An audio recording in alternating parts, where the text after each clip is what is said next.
No one said it would be easy.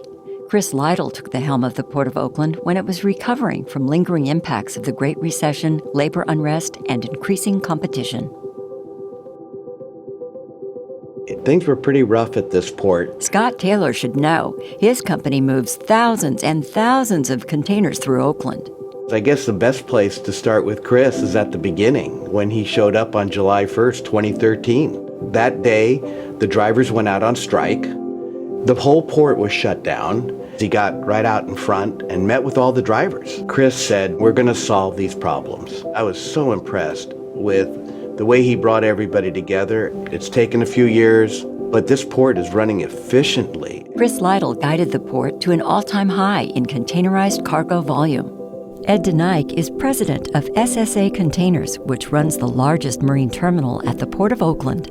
Was very happy to see that a person of Chris's quality came to the port. He had an intense goal of making the port bigger and better, and everybody wanted to be part of that.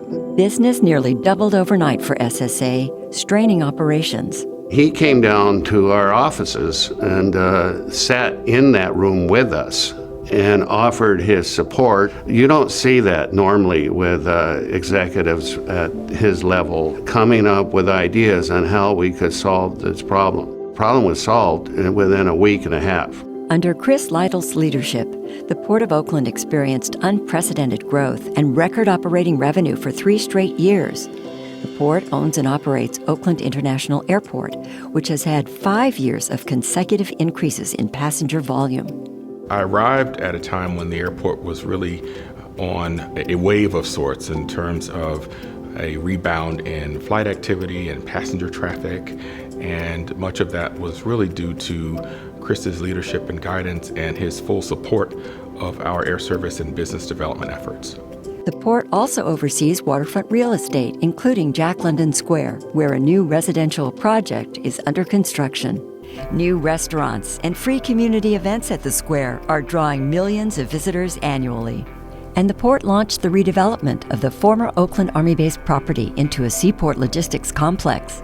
Tied to the transformation of the former Army Base is a cutting-edge jobs agreement.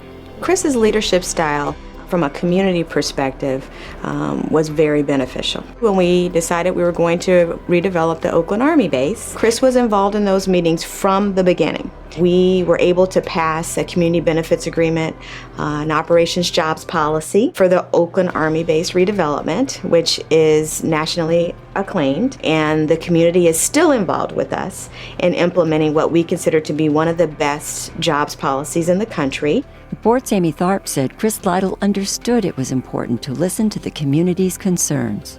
Executive Director Chris Lytle retired in July of this year after giving 53 years of service in the trade and transportation industries. Containerization and Intermodal Institute announced it would give Mr. Lytle its Lifetime Achievement Award in 2019. I hate to see you go, but I'm happy for you and wish you well in the next stage of your life, and hopefully we can continue to be friends. I want to thank you for all that you've done to lay a culture here of corporate social responsibility and giving back. As you move on to this next chapter in your journey, I want to wish you and Stephanie a bon voyage, and I'd like to say get up, get out, explore, experience, and enjoy yourselves to the fullest. All the best. We're all fortunate to know Chris and not only work alongside of him, but call him our friend.